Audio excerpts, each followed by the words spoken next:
Are you an HR department of one, trying to figure out how to balance task and strategy while keeping up with changes in regulatory compliance?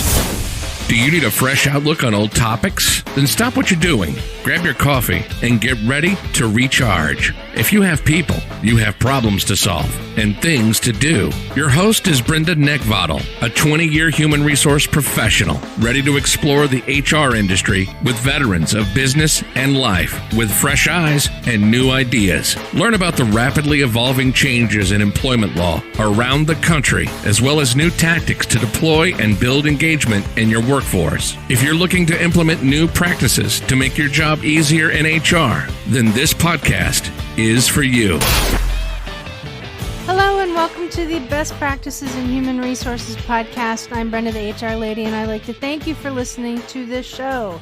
If you're a returning listener, you guys are awesome. Thank you so much for coming back time and time again to enjoy another episode, getting some really great emails from you guys, and thank you. The feedback is wonderful. And if you're a first-time listener, welcome. I'm here to share with you the what and the how in human resources because I'm in the human business, and that means that there's a greater number of dynamics in the workplace to balance and manage. So today I'm going to share with you, we've got some employment law changes across the nation, and I'm going to tell you how and where you can get access to these articles that I'm calling out in the episode. We've got an epic guest. We've got U.S. Navy SEAL TK Eppley joining us, who left service and went into a CEO's position several times over. Just absolutely phenomenal interview. Great guy. Always love talking to TK, and just I'm constantly astonished what I learned from him. He's just a brilliant guy. And then last, I'm going to talk to you about how you guys will be able to get my best practices delivered right to your inbox. But before we go any further, guys, I just want to let you know that the information that is available through this podcast is for informational purposes only and not for the purpose of providing any form of legal advice. You should contact your attorney to obtain legal advice with respect to any particular issue. If you do not have an employment attorney, go ahead and reach out to me, and I might be able to refer one to you through our friends over at Jackson Lewis and our affiliates program. And just so you guys know, I don't get paid for anybody that I refer or recommend that I call out in these shows. So just wanted to, let you guys know I do this so that we can find a way how we can help you guys solve your problems. That's my goal. All right. So employment law changes and headlines across the nation. Election 2020 in the labor movement. Why this election matters to employees. There's an article out there on that. Also, the OFCCP has published voluntary requests for information in connection with combating race and gender stereotyping executive order. I was ran out of air on that one. The CDC has also defined an expansion of close contact and what it means for employees and what kind of trouble that could unfortunately get people into. Employees who are voting in the upcoming election, if you have not yet figured out what you're going to do to help support your employees for voting leave, some states do require it. It's a great article to read up on. Might be some helpful tips and tricks that will help you through this election year. Also, the SEC's enhanced human capital disclosure requirement, what companies should know about that as well. Over in California, new California law has expanded the successor liability for labor code judgments. Also, California propositions employers should be watching in an upcoming election. San Francisco has enacted the Tourist Hotel Ordinance requiring new cleaning and disinfecting protocols and prohibiting retaliation. And lastly, California's new AB 1512 has revised security officer rest period rules. Over in Colorado has proposed equal pay transparency rules that may affect employers nationwide. And that's not uncommon. When a state enforces one thing, it kind of sets a precedence for other states to potentially follow, so no big surprise there. Florida's appellate court has shut down the financial discovery on employers, and they're referring to it, the buck stops here. Also, Florida's minimum wage increases on January 1st, 2021. So Florida, you're going to want to dial into that. Over in Maryland, Montgomery, this is astonishing, to be honest with you. Just the headline alone blew me out of the water. Montgomery County, Maryland, has lowered their standards for proving harassment in the workplace. Michigan's OSHA has issued emergency rules related to COVID-19. Also, New York State has issued their guidance and FAQs for paid sick leave law. And lastly, Tennessee, there is a pandemic-based E-Verify TNC temporary extension is expected to end. So that's what we got as far as headlines across the nation, and not a lot this week, but still some pretty good stuff.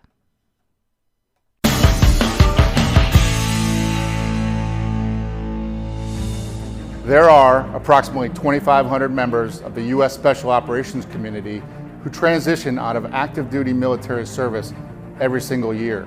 The Honor Foundation has dedicated its mission to serving these elite individuals on their journey to prepare for life once they take off the uniform.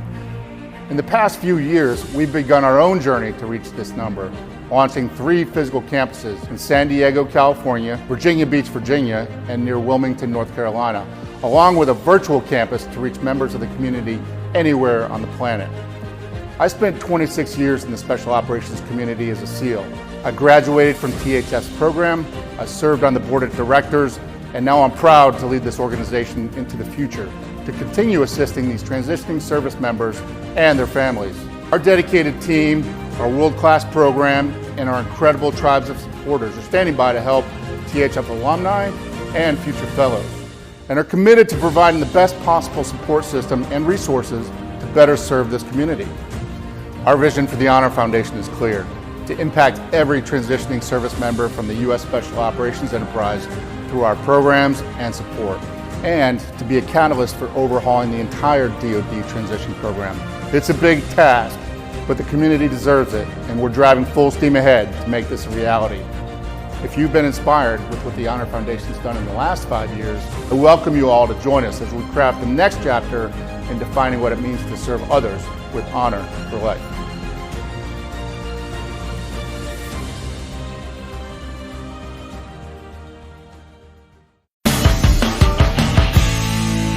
Today, we've got probably one of the most intelligent people I know on the planet who speaks. I like when this guy speaks, I literally just shut up and just listen, because what comes out of this gentleman is just absolutely gold all the time. And folks, I'd like to welcome TK Eppley. How are you, dear? I'm doing very well, and I don't know if I'm going to be able to live up to that introduction. You know, too much pressure, right? Something like that. TK. You must have caught me on a good day the last time I was speaking. Had a coherent thought for a minute. Well, you know, we've had some good conversations over beer too. Oh, we have. Yeah. But so TK and I met, 2017, I think.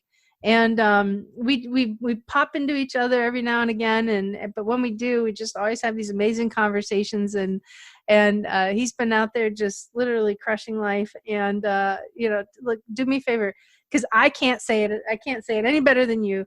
Can you please give everybody just brief background of who TK is? So I was a SEAL for 20 years, Mm-hmm. The last 5 of which I got involved with what we call technical collection, which is all the electronics piece of what we do in the SEAL community. So when I retired, I went into tech, basically because the guys that were working for me that were contractors from the company I went to work for asked me to come and work there. And so I did, and it turned out to be what I was passionate about, and kind of found my life's work. And along the way, I went from taking that first 4 or so years I was retired and really digging into the technology piece to become that subject matter expert, and then moving into executive roles with other companies. And along the way, I've built early stage companies to building them to come into a little bit later. I've seen really good practices both in business, HR, and sales. I've seen really bad practices. Lately, I do a lot of consulting. I'll go for a year here, a year there, or I'll just come in and I'll help people with a problem. And that's really what I like is I don't want to be bored. And I'm always looking for the next opportunity to be a leader at a company with the technology and a whole bunch of really cool folks that are a lot smarter than I am to do business. Yeah. And it's one of the things that I've always admired about you is that you see a challenge, which I think to a lot of people would look at it as insurmountable or higher than their capability to reach, I mean, you just like level the mountain. I listen every time I catch up and listen to you. I learn that about you. I think most people, when they look at something and they say it's extremely daunting, they do it from the prism of themselves. They look internal themselves. They don't say, hey, I know an amazing group of people, or there are amazing people out there that I haven't met that can help this group be better, and we can all solve this problem together. They want to make it about themselves. Yeah. And I think you're going to see this go away. But Stanford did a huge business. I'm talking tens of thousands of hours of interviews and stuff with PE firms, with boards of directors, with CEOs themselves. And what they found out is, and I've experienced it, that like narcissists, for example, are very good at getting CEO jobs, the high level jobs. They walk in and they say, I've climbed the mountain, I've done this, I'm going to save you X amount of dollars. And they're very sure of themselves. They have great resumes, and they go in there and then about a year and a half later, the wheels start to come off the cart. Because as a narcissist, they're going to be abusive to the staff and things like that. And it creates a whole bunch of second order and third order problems. I think that with the way society is now, and you're when people say, I hear older folks go, I mean, when I say older, I mean in my age group, say they can't work with millennials, I laugh because the oldest millennial is 40 years old, almost, right? And I'm like, that person's a director or a junior VP in your company. You're not talking about them. You're talking about those Gen Xers, or not even Gen Xers, but the Gen Zs, the 20, I got out of college to I'm 28 years old, right? I call them the pre-married problem employees. Because they're just free and easy, they're fun, they want to work hard. They got nothing but themselves, right? They're freshly moved out of their mom's house or out of college, and they're just off and they're working, they're having a great time. How do I grow those people? Yeah, right? That's an amazing challenge to me. And so I always say that our senior military folks, and where you've heard me speak at the Honor Foundation, and one of the things I say is, like, when you understand that one of the big values is not that you've been a SEAL or you went and got your MBA, because you got education, you don't have knowledge yet. But one thing you have that most other 42, 45, 50-year-olds don't have is, I always joke around, E3s stay the same age, you just keep getting older. So you have to learn how to work with young people, right? Because you have to make them productive and all the other things, right? Yes. And so that's when I get excited about it, I get excited about the technology because I'm a dork like that. I'm a math head and I like that kind of stuff. Yeah. But I look at it and go, hey, what kind of really cool organization can we bring together and do great things? Yep. Right? And I think some of the things we've talked about in the past is one of the things that I look for when I look for HR folks is, hey, there's going to be a lot of people that are going to be working a lot of late nights, doing a lot of things. You know what they don't want to worry about? They don't want to worry about their benefits. They don't want to worry about time cards. They don't want to worry about all this stuff. There has to be an efficient system to manage it. And they have to have a place they feel comfortable to go to express grievances sometimes, or to say, hey, I just don't know how this works. Right. Because in that keeping that frustration level down with the basics, like I've got to go to the doctor. How many 22, 23-year-olds have made medical appointments on their own? I own one, right? And mom gets a call every time he's got to go to the doctor, right? Because it's something that's been done for them. And they're generally, when you're in college, you're healthy, so you don't go to the doctor, and all of a sudden, I gotta go to the dentist. How do I get out of work for the afternoon to go do that? Right? I mean, all of those little things. So that's the great side of it. And then on the not so great side, when you've got to deal with folks that aren't getting with the program. And I say that I take a lot of, personally, I take a lot of responsibility, and it hurts me when you've got to make those kind of changes. And how do you get empathetic HR folks, and empathetic, supervisors, how do you develop that culture? That's what really makes me excited. Yeah. I love it. I love it. I love it.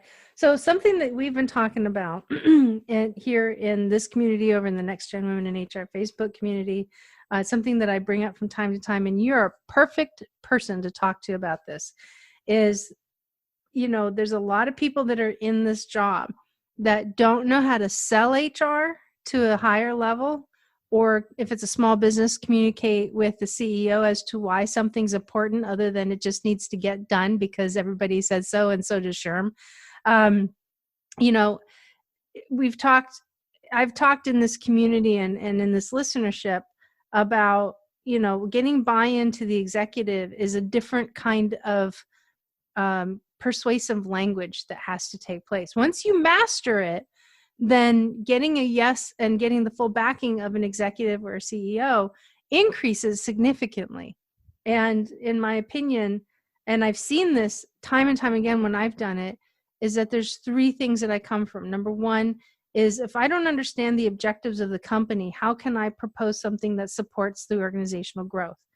If I don't understand the people problems from the eyes and the perspective of the CEO, and I'm not talking about like Jimmy the Chucklehead over there who's in the corner that can't seem to come in on time and time again because he has to stop at McDonald's 15 minutes before he comes into work and it takes him 25, right? That's not what I'm talking about. I'm talking about, how are people growing? How is it impacting the culture, right? What are the culture issues? Something you just mentioned a minute ago. And then lastly, what are our processes? Do our processes weigh us down? Do we have too many processes that bury our ability to address our target audience, our customer, our client, or what have you, so that we can continue to move business forward? And so this group of people often struggle with that because nobody ever teaches them how to do this. And then also, once they do it, then management changes. CEOs, right. Companies have a business life cycle, and that usually starts and ends with the entrance and exit of a CEO. So I would love to hear your thoughts on this stuff. Okay. There's a number of things. What you're talking about is the language of influence. Right. Right? A lot of CEOs want to work in the language of authority. Yes. Right? And I'm here to tell you, and I tell every executive I work with, everybody that in an organization that I have access to be able to say, hey, I want to help you grow, it's be a person of influence. Right? And the best CEOs that you're out there, and I think this is where everybody in the company that has direct access to the CEO can start to say, it's a question asking thing, right? I'm a big believer in, there's a lot of ways to get things done that aren't accusatory. The word why is the most accusatory term on earth. Hey, why are you wearing that outfit today? Right? Yeah. And you're like, that'll get your defenses up real quick. Right. But that's what, ultimately, that's what you're trying not to do. Right. So when you talk about business objectives, what I hear is to go back and say, kind of a military term for that is commander's intent, right? Yes, love it. I was recently with a buddy of mine who's still on active duty, and Spec Wars got themselves a new commander, a new two-star. I've known him since he was an ensign, and we're friends. And the first thing I asked him, I said, hey, what did his commander's intent letter look like? Right? Because he came in and said, here's what's important to me. Right? If that hasn't been done, whether it's the COO, the EVP of something, whatever it is, which most CEOs, I don't care who they are, good or bad, they are going to come in and state what's important to them. If you don't understand that, ask. Yeah. Right. And I mean, there's a time and a place, right? And I'm going to talk about where I think CEO behavior is going, sometimes where it's not quite yet today, but it's going more rapidly than I thought it was going to. Because I think a lot of the 55 and older crowd is clearing out. If they're not adapting, because they have to. Yes. Right. There's been never a time in history where human resources or people issues, human capital issues are more important to the boards of directors than it has been today. Right. I interviewed for a CEO job that I didn't get. And when I found out who they hired, I would have hired him too. Right? He was much better than I was, right? Especially because specifically what they were looking for, right? And I was like, yep, he's the guy. A Midwestern company, he was a Midwestern guy, could play well with Midwestern investors. I went in there and wanted to change the world, right? They just wanted to go from $5 million to $50 million, right? The recruiter that was hired to come in and basically find the talent said to me afterwards that one of the board members said, because he was on the board of a company that was on the East Coast, he goes, if I was sitting in that East Coast company with East Coast investors, he goes, he'd have gotten the job. Yeah. Right. So as an employee, you have to think geographically where you're at. I don't mean geographically like where every employee's at. Where's the headquarters? What's the mindset of that company? Yeah. And then you have to start to understand the CEO. Like I've worked for a narcissist that could be extremely engaging and brought his own HR person with him, not the senior person, initially, but install like, hey, we're going to bring this person in there, right? And because she knew how he liked to do business. Some of it wasn't the top of the, some of it wasn't the best practice, I would say. It's probably the nicest way to say that, but they had a relationship, right? So this is about creating a relationship. Right. And where if you're afraid, most people are afraid to talk to somebody really senior to them because they're afraid they're going to be found out that they don't know everything, right? You don't have to know everything. Stick to what you know. If you don't know something, say, I don't know. I don't know means I'll go find out. Exactly. I will, Right? but that's the other half of that sentence. I don't know the answer to that, but let me get back to you and I'm going to research this. I don't even want you to say that. Just tell me you don't know, because I'm going to assume that you're a professional and you're going to go turn it around. If not, that's a different discussion. Right. Right? My personal opinion is that as a leader, when I show up in an organization or when I'm coaching, you get into an organization and things aren't exactly where they need to be. I'm a big believer, and you've heard me say this time and time again, of just ruthless transparency and honesty. Yep. If you guys follow me on social media, on my Instagram, I talk about it every single day. I post things 2 or 3 times a day that deal with solely that, because it's that important. Yep. The CEO of any organization, and this is where a lot of technical CEOs, as I call them, they were either the founder or they're a CEO that's he's the technical wizard that understands this better than everybody else. And a lot of times they get replaced with EQ CEOs. Anybody can build a company that sell $1 million worth of stuff. If you have a product that people want and you're relatively smart, you don't even have to be all that talented. You can make $1 million, right? Scaling to 100 million is hard. Yeah. Right? It's not super difficult. It's just more complicated. Once you start getting over 20, $30 million, you have to, and some people have to do it sooner. It becomes less about your IQ and more about your EQ as a leader. All right. And so you should be hopeful in a big company. For instance, Amazon, I think I heard them, they hire 335 people a day. All right. That's a big organization. That's a big HR organization. Yeah, it's massive. Their HR organization is bigger than some of the companies I run. Right? You know what I mean? Just that alone, to onboard and properly train and make sure everybody understands what they're supposed to be doing and compliant, get them into the right organization. That's a huge job. Yep. But I also have people that work at AWS and say, hey, most of the people just carry the HR manual around all day looking for an excuse to be aggrieved. Yeah, that's right? Not good. And it comes back to this. Pierce's law says the following, that the square root of the total number of people on any project, that number, that square root, so if you have 100 people on a job, 10 of them are providing over 50% of the value. Think about that.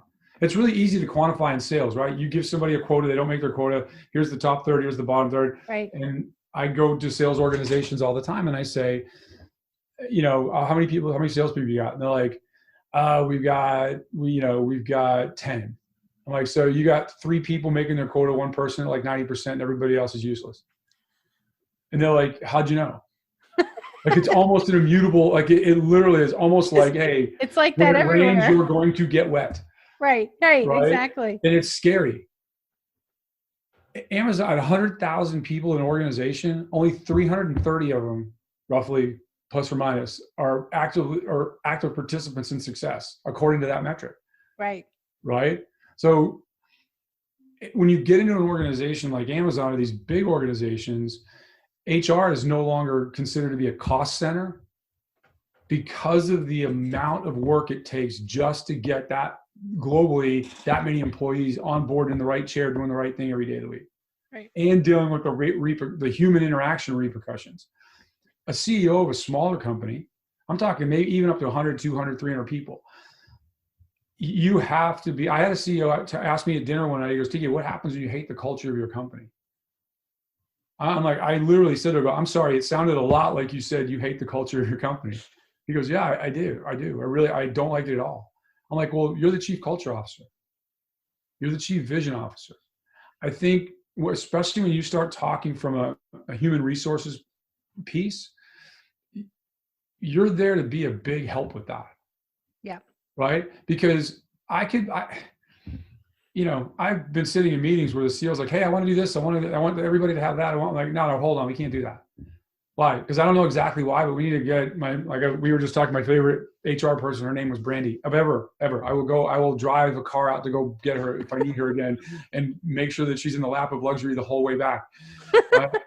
Because she would just be like, no.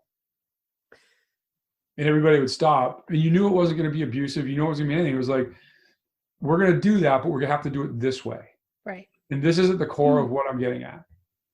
There are two ways to solve every problem, because largely what HR does is deal with rules. Right? That's the number one thing. As a leader, I am going to create a culture that values transparency. And that starts with me being transparent. And it values standards. I want a standards-based organization, not a rules-based organization. Because rules are made for people that are trying to cheat the system. Right? We never developed a rule because, hey, some of the safety stuff, like, put a helmet on, right? Why? Because if you don't, you're going to get hit in the head with something hard on the shop floor, and you're gonna have soft serve ice cream for the rest of your life. Yeah. Right. So there's those, but I'm talking in general. A lot of the things that don't make sense in an HR manual, why I can't do that. Well, why did they even have to put that in there, right? It's because somebody's done something in the past. Right. But I love hearing somebody say that. My favorite thing for a junior employee is to read the HR manual and go to me, why do we even have to say that? I love you already because you have a mindset that's a positive mindset. And you're not trying to think, because you're going to either, as an HR person, use the rules to say no, or to do everything you possibly can do for your people. Yep. And it's up to the CEO to set the stage for how that happens. Right. And so all of your conversations have to be open in that vein.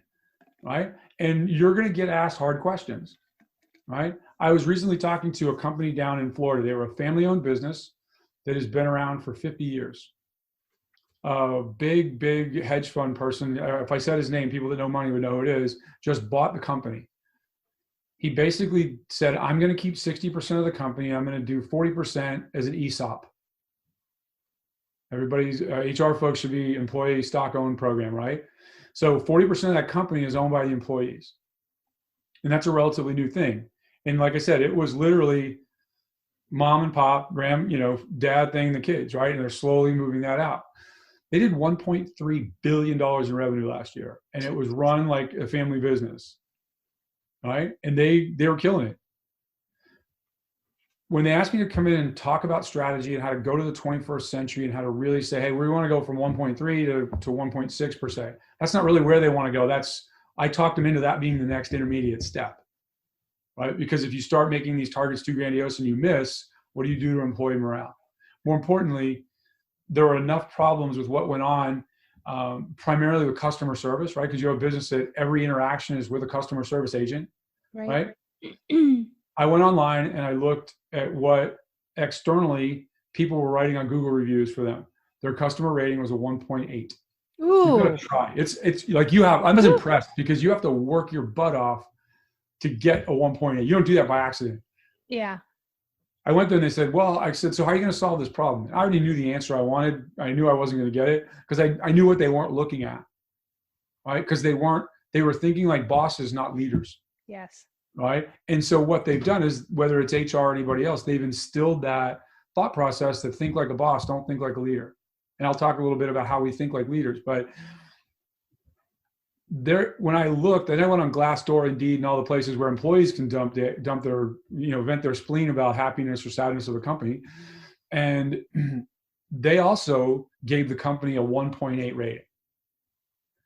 So they were assuming they were just going to go buy some reputation management software and try to scrub the internet, which is, I almost start laughing and hurt myself every time I think about it, because this is like, I'll take dumb ideas for 1,000. I say most people walk through life just wanting to have the appearance of competency, and they expend a lot of effort trying to appear to be competent. Why don't you just take that same amount of effort and actually go be competent? Right? The reputation management software is like, hey, we're really not that good, but we want to whitewash the fence again this week. Right? And it might get you out of trouble for a second, but you're going to dump right back in that hole. And so they were like, they're all just complaining about money. I go, nah, there's a couple. There's one person in every crowd that complains about money, right? I want a brick of gold every day of the week, and I want a Versace bag to carry it home in. Right? It's like, all right, get back to the grindstone, and talk to the rest of your friends that are in touch with the reality, and we'll work from there. What it was saying was this. Once I got to the heart of the problem was it took 6 months to properly train one of the CSRs. The average CSR got frustrated and left at 4 months. So the entirety of their first line to the customer, outward facing customer, never was fully trained. Their number one complaint was that first line supervisor, the one that when you got to escalate and they don't know the answer to the question because they're not fully trained, every time they turned around, every month it was a different person. Right? So they Part had of the problem. They weren't building, the organization wasn't helping them build trust into what they're doing, right? Because huge. Oh yeah, no, it was massive, right? Huge. But people get invested and hold on to their own outcomes so much that they'll argue that. Yeah. Like no, that's not it. I'm like, yep. Look, I went to school for math, and if both sides of the coin are one, they have a 1.8. They have a 1.8. The CSRs have a 1.8 customer rating of their own company. That's how they value their own company. The direct reflection is when they talk to the customers, that's what comes off on the customers. Yep. Where does that start? And they literally started like somewhere way down in the middle.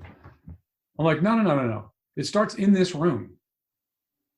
Right? And I think a lot of times, correct me if I'm wrong, but in bigger companies now, it might not be elevated to be in the C-suite, but there's going to be an HR representative in most of those meetings. Oh yeah, absolutely. Right. I mean, now some people have like big companies like Facebook, they'll have a chief people officer. Right. But that is a relatively new thing for a company that's just that gargantuan. Yep. But smaller companies, a lot of times that VP of HR or SVP of HR doesn't always get to the front door. No. Right.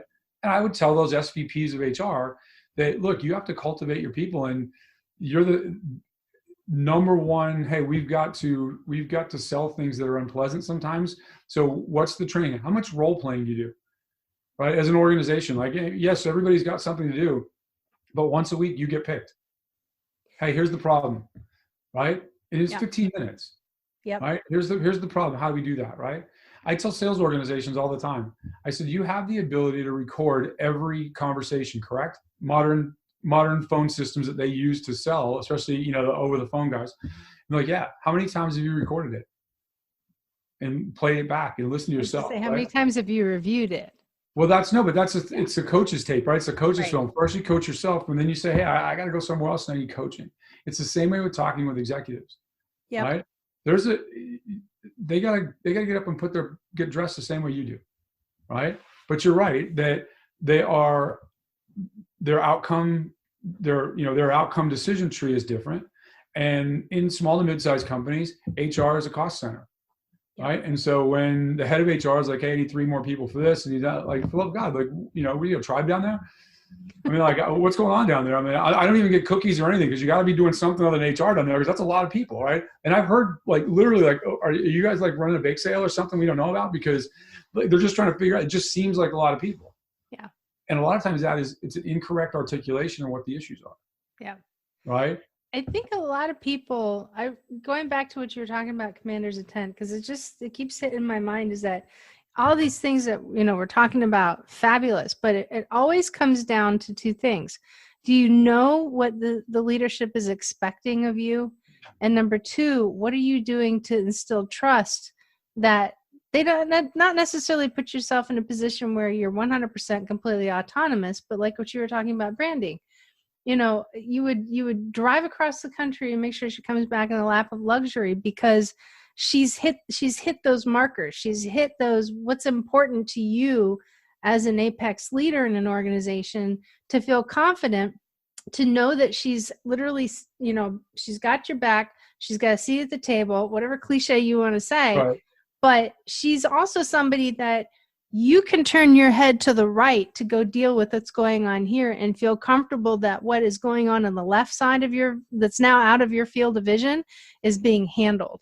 Right. And that takes time, and it takes trust. It takes experience. it takes failure and how you respond to it. Right. I think this. Yeah. I start out, my style has always been, with everybody I meet, and not just employees. Everybody starts out at a 4.0 and they got to work their way down. I'm almost afraid to ask what I am now. Well, if there was a 5, you would have it. If there was a 5, there's no room on the form for a 5, so you're stuck at a 4. Right? Sorry, I didn't have any forethought. I hadn't met you when I made my form yet, so I was stuck at 4. Well, thank you for that. And but when I used to walk into the junior folks. It was a great company because we had so many young folks, and it was this thought experiment for me that I always said it could work this way. And I just started doing it. And I would walk into the junior, anybody, 22, 24-year-olds, they're out, young, intelligent people that really want to, they're so concerned about learning and making, I love them. They're sponges. They're my favorite people on the tour. I don't want to show up with another cranky 45, 50-year-old that's bitching about his family and everything like that. And I'm like, just go sell something or do something. Stop talking to me already. You're making my head hurt. I got the same problems you do. Leave me alone, right? Let's talk about work, right? We're in work. Let's talk about work. But you go in and I would just look at them and go, what are you doing to be great today? And some of the older folks in the company would be, or more senior folks, because most everybody was young. You could always tell who was in charge because we all had gray beards, right? But this concept of, hey, in your personal life, whatever you feel you're achieving greatness, if you're doing that, you're going to do great things for us, right? But I was also slowly going around and creating that common phrase, like we got to have something that binds us together. And so I could hear them joking around about it. Like people would walk in at first, like they were almost making fun of me. And they weren't almost making fun of me. They were making fun of me, but that's okay. Because I'm playing chess and they were playing checkers. And I slowly but surely, that stopped being a joke, right? And somebody made a big sale. We're a startup. The product is, it's growing and everything. So making a decent sized sale is a big deal.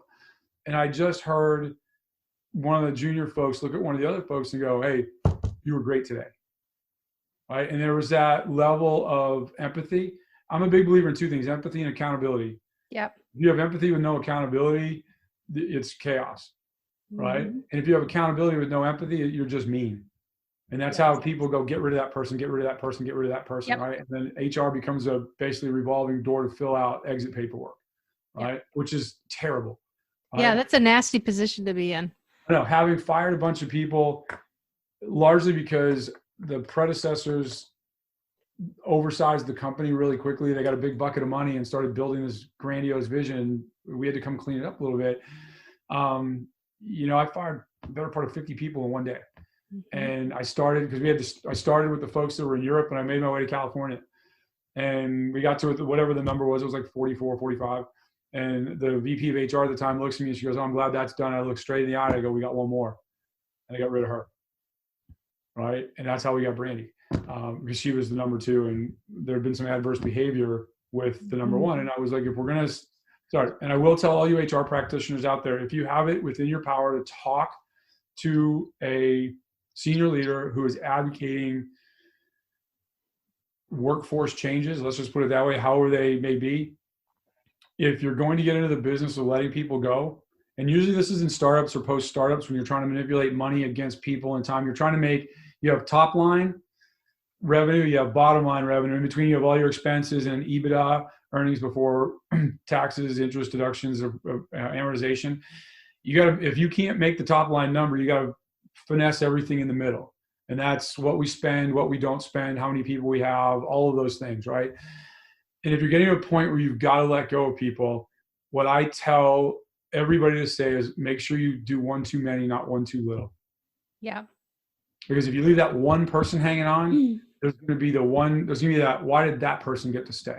Because everybody knows who, and sometimes it's just like, hey, we don't have the money to have these people here, right? And it's not a performance thing, it's not anything, but it's go the one extra. Every time it's done and it's done badly, it's one too little, and then there becomes an issue somewhere along the way. But you have to do it with empathy and accountability. Yep. Right? As you grow a business, it's the opposite. Right? We have all these metrics, most of which I think are anachronistic and not very, I don't think they yield the best results when it comes to hiring, right? Because I don't think we put a big enough quotient on emotional intelligence to have people be hired, Right. or to be in that process, right? What's the responsibility of HR in that process? What's the responsibility of the hiring manager? What's the intent of the executive team to say, why are we bringing these people on, right? Now, if the person shows up, there's performance and there's behavior, right? Those are the only two things people bring to work with them every day. It's easy if you're a good performer. If they're a great performer and they're really well behaved, you can stay as long as you like. We love you, right? The opposite. Hey, if you're a terrible performer and your behavior is terrible, you have to go. Those are easy, right? If you're a great performer, but you're a terrible behavior problem, and this is the hard one. These are the hard ones. You have to go. Yep. I will get rid of a performer every day of the week that is disruptive. Yep. Right? Especially if they're really smart, because they're going to be wildly smart and be damaging to the rest of the people that aren't really smart. Yes. And here's the one that people leave off the map. If you have an average performer is really impeccable with their behavior, I mean integrity and all those things that matter, those are the ones you have to train up. Yep. Right? And it's not a hard, like, everybody wants to make this like 7th level Zen magic. It's not. I think one of the reasons that I've had any success at all in life is because I go, what's really important? Yeah. Right? Whether it's with your kids, relationships, whatever it is, right? What's really important here? I think one of the things that you talk about having been a SEAL is risk mitigation, right? We spend our whole life managing risk, right? The empathy part of this is this: you're not getting it done. Yep. That's on me, because whatever system we have to hire people, we felt you were eminently qualified, and we made a mistake. But we like having you here. We think you're a good person, so we're going to put everything in front of you to be successful. We're going to give you every tool. We're going to train you. We're going to do everything, because that's on us, because we hired you. The accountability piece is, hey, but at the end of it, it's a certain period of time, we still need a result because we're a business. Right. And I would come down, like, we get some people like that, and it's great in smaller companies because the CEO can have some big impact, or the COO, or the chief, that top 3 or 4 people. You can walk in and go, hey, and I do this all the time. Any senior people sitting out there, and I think HR people also have the ability to coach up their executives, right? I don't think they take that opportunity enough, right? Yeah, that's a freaky, fearful thing if you've never done it before. You don't have to do it. You don't have to do it like you're walking in with your whistle on and a striped shirt. Like, oh, come on. It's the art of influence. We could come on and have a whole other podcast just on the art of influence in business organizations. I'd love to have that. Yeah. It's, hey, I know you're going to go in and talk to this person. Remember this: you've just coached them up. Yep. Right? It doesn't have to be. And the appropriate response is thank you. Yeah. So we've got just a few minutes left, and this really brings up a topic. It brings up a phrase that I've heard from one of my all-time. Now wait a minute. Before I say this, before I put my foot in my mouth, when you were in the teams, were you an officer or an enlisted? Enlisted guy. The senior enlisted. I was senior enlisted. Senior enlisted? Yeah. Okay. So I'll put this as one of my all-time favorite command master chiefs, just in case I don't get fired from you here in my own show. Is he said, when it comes to leadership, you got to meet people where you are. So where they're at, you got to meet people where they're at. So listening to you, I mean, if anybody's listening to this, it's in HR and it's figuring like, how the hell do I do all of this? Reverse engineer everything that you just said. And instead of being a leader, put yourself in as, the HR as the leader. How do you make those things happen? So one of the things that can do that is you have to meet people where they are. So if you have a weaker leader, then meet that leader where they are and work with them to bring them up to where you need to be. That is the art of influence right there. And and I'll say this, kind of close it out, as a leader, you can exert a lot of influence and train people without actually having to hold a class. And here's my example. whenever I walk, and I do it now, whenever I walk into somebody's office and I'm one of the senior leaders, hey, I've got this really cool idea I need some help with, right? Not like, hey, we're doing this thing, I want your opinion, right? That doesn't resonate. We've got a really cool thing going on here, and I want your help. Do you have a few minutes? Of course they do. You're the boss, right? But it's about, because what are they going to do when they walk into your office, right? Why are our junior folks scared to go into the boss's office? Because they got to ask him for his time or her time. Right. You walk in and you ask for their time. And then when they say yes, you're like, oh, that's awesome, man. I really appreciate that. Do you mind if I sit down? Because it's what they're going to ask when they go in your office. And what you're saying is, hey, the hardest thing for leaders to do is say they have an open door policy and actually have it. Because that art of being a good open door leader is going through other open doors. Yep. Right. And I think that's really the driver. And like I said, there's times where I joke around with Brandy where I'm in the mood of thinking of so many things, and we're trying to do this and we're trying to get this done and like that. Even at an event, we had an event one night at the Spy Museum because our phone got inducted into the Spy Museum. And I'm thinking about this. We got Congress people there. We got everybody. I'm like, the CEO over there is talking to CNN, and we just got things going on. And I'm just like thinking, all of a sudden she just comes up to me and she goes, hey, all these really cool people we have are doing what they're supposed to be doing. Just go get a drink and enjoy yourself. Right. And it was like, I needed to be managed, right? I needed to be managed up. Yeah. And I think that to me is, never be afraid to understand that those senior people, whatever's going on in your head is going on in their head, but on steroids. Right? That's a good way of putting it. Here's the thing, like you have this much of the pie, they've got the whole pie. Yeah. And if they're at all concerned about people, which this, in my mind, and you've heard me say it on multiple podcasts, the only reason to ever want to be a CEO is to make other people great. Yep. Right? If you want to do it for any other reason than that, please don't hurt anybody's feelings and save yourself the time. Yep. Right. Yep. So that's the thing. But like I said, I could talk about this stuff all day because I think the most important thing we do is the people piece. Yeah, I agree. And I'd love to have you back on again and talk more about that. We talk for hours about this stuff. So I think it's awesome that we're putting this out. Thank you so much. So if people wanted to find you, how could they follow you?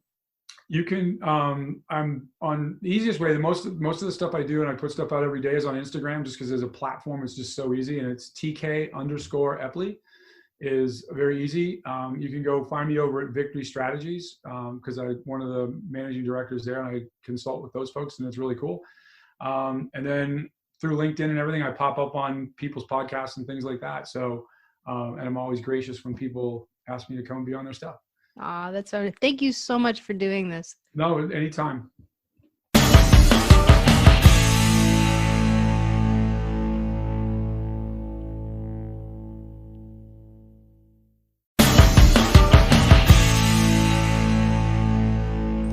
Let's face it, stress is a killer. It really is. And you know what? There hasn't been anybody out there right now in the world who hasn't been impacted by COVID, at least not in the modern world. And in this environment, with all the challenges that we faced in 2020, you need to figure out how to manage your stress. You need to figure out how to manage your stress, your mindset, and how you feel about what's going on in the world. Get out. Go do stuff. That's how you do that you make some changes in what you do with your environment, how you focus in on your recovery, how you focus in on the beginning part of your day, whatever, right? Whatever works for you. And also what you put into your body and how you move it. And there's two things that I've been doing for myself that really work to improve my sleep, improve my eating, improve my mindset, my skin, my hair, everything. It's just been amazing. In addition to that, I lost 25 pounds, and I did that using MASF Smashing Greens. But I've been able to keep my immune system up by including that dense nutrition support that I got out of using it. So MASF Smashing Greens. I've actually replaced one of my meals. Right now, I'm only replacing one meal, but I wound up replacing two for a while. And let me tell you something, my grocery bill went down on top of it. I was not spending nearly as much on food. I'm not going out to restaurants. I like going out to eat, but to be honest with you, getting food at restaurants, there's a lot of stuff that goes into it, a lot of sugar, a lot of other things that I don't typically eat. And I haven't missed it, to be honest with you. And I've also noticed that I don't eat nearly as much as well. So MASF smashing greens. It's absolutely awesome. I've also learned to manage my stress by increasing the amount of sleep I get each evening, and I focus in on my recovery. And when I do that, I get a better quality sleep, and I actually use THC-free Naked Warrior Recovery CBD gummies. They really do help me recover from the day. I take one at about 5 o'clock in the afternoon, and I do this slow progressive slow down to the evening, because my mind is always going. I'm always thinking. I'm always doing something. And this is a way to start to just kind of rein me in a little bit. And then I take another one before I go to bed. And ultimately, it helps me achieve a solid 7 hours of good, restful sleep each evening. So here's what I'm doing. I am offering, if you guys would like to try the Naked Warrior Recovery Navy SEAL CBD energy drink, hit me up. You can tag me in social media. You can go ahead and send me a message. You can send me an email. If you would like to try a sample, I'm giving samples away. All I need you to do is message me, DM me, whatever. Give me your contact information. I'll pop one in the mail and send it out to you. It's awesome. The Navy SEAL CBD energy drink gives you a combination of CBD and caffeine, which means that you get really super focused, because those things too, they work, believe it or not, they actually work together. And instead of giving you a ton of, out of this world energy, it actually helps you dial in.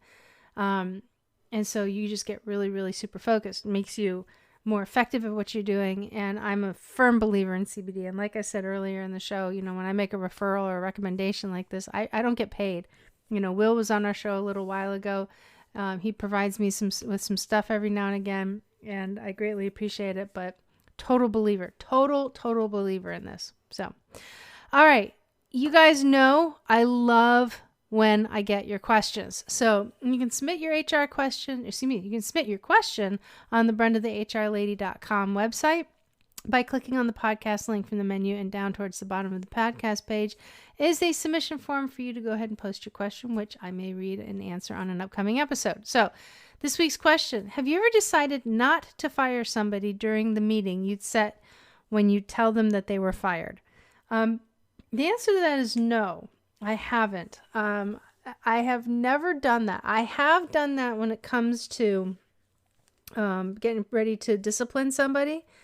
And I thought I was going to go in and, have this big conversation about disciplinary action.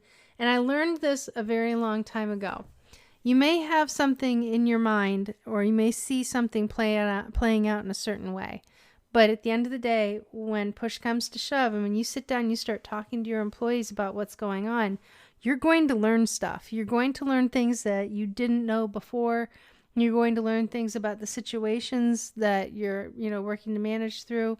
And, if it doesn't feel right to have the disciplinary conversation or to have that termination conversation, and you just need to look into something further, that's fine. Err on the side of caution. There's nothing wrong with going back and figuring something out. And when you're talking about disciplinary action, when you're talking about termination, you really have to be a strong critical thinker. If you're not, then, you're going to be firing off and doing things from a reaction standpoint rather than a well thought out response. So, no, I've never fired. So I've never decided to not fire somebody when I was in the process of firing them. I have, however, done that with disciplining somebody because I learned something new, and I knew that the information I learned, I had to go investigate it. I had to do a deeper dive because it was new info that surfaced up. So, that's kind of important stuff. So upcoming next month in November, we've got the HR Summit, and I'm so looking forward to this. This is going to be absolutely awesome. The summit is taking place between November 9th through the 13th. We've got quite a few people who are signed up for this, so this is exciting stuff. If you cannot get in, because this is like a total first come, first serve when you log in and sign into the room.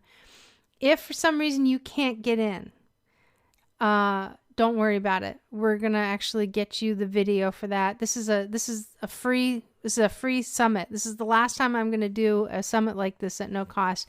We've got Suzanne Lucas, who's my partner in crime over in the at the Real HR show that we do once a week. She's going to be talking. She's also known as the Evil HR Lady. Tay Nelms, she was a former HR professional for the Bellagio and Treasure Island hotels over in Las Vegas. She's going to get on the line as well. Steve Watson, awesome guy, so much fun to be around.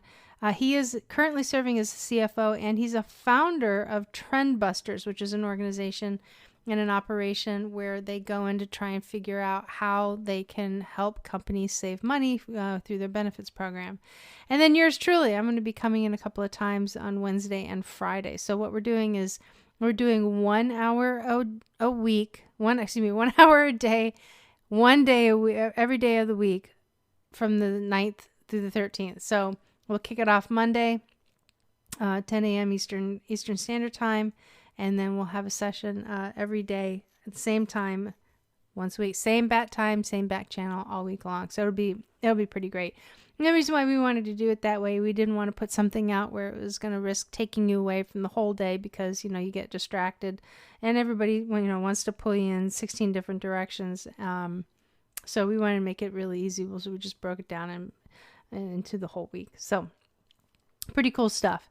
And, we're having real conversations in real time with real people.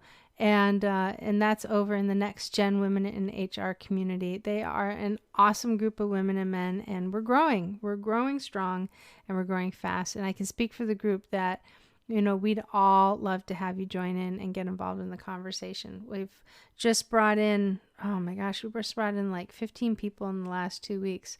And it's just pretty fantastic. And we've got good questions that are already circulating. We try and put good content, good information out there. Make sure that we're sharing stuff that, is useful and helpful for you guys. So please come on in, get engaged, get the conversation going, and let's figure out how we can help each other out. Now, if you're an HR pro or an aspiring HR pro, I believe that there are 6 aspects of leadership that is, in order for you to be successful, you must absolutely master them. Even if you aren't an HR manager and you're looking to get better at being a people leader, these 6 aspects will absolutely help you, and they are all available in my free HR leadership course at BrendaTheHRLady.com. When you sign up for the course, you'll get my best practices and updates delivered directly into your inbox. And here's the thing. I don't like spam. Can't stand it. And for some reason, I'm suddenly on everybody's robocall phone list. I don't do that. What we capture, we keep for ourselves. We don't sell our lists. We don't share our lists. We keep those things to ourselves. So you are not going to get spammed and bugged from this avenue. That is for sure. So if you guys are listening in, you're finding this podcast, helpful and relevant, hop on over to Apple Podcasts or Stitcher or wherever it is we have 12 platforms where you actually listen to this, and please do me a favor, leave your 5-star review. I really, really, really would greatly appreciate it. And if you'd like to connect with me, you can go ahead and find me on Instagram and Facebook at Brenda the HR Lady. You can also find me on LinkedIn just by using my name, and that's Brenda. My last name is Neck, like the thing you want to choke. V as in Victor, ATAL. And also, I co-host, I mentioned earlier, another show called The Real HR Show with the evil HR lady herself, Suzanne Lucas. That you can find us over on YouTube. We drop a new episode every Monday. This podcast is every Wednesday. And lastly, you can jump on the website at BrendaTheHRLady.com where you can read the news updates I called out earlier in today's episode. Simply visit BrendaTheHRLady.com and click on the podcast link, and you can get this week's articles. So thank you guys for jumping in again on another one. I hope you really got a lot of good takeaways listening to TK. He's just awesome. Brilliant guy. I just can't stop saying it. Every time I think of it, literally my jaw just hits the ground listening to him. Just what comes out of him is just so great, so powerful. Right on the money every time, and it's so great to have him around. So great to have you guys around too, and we will talk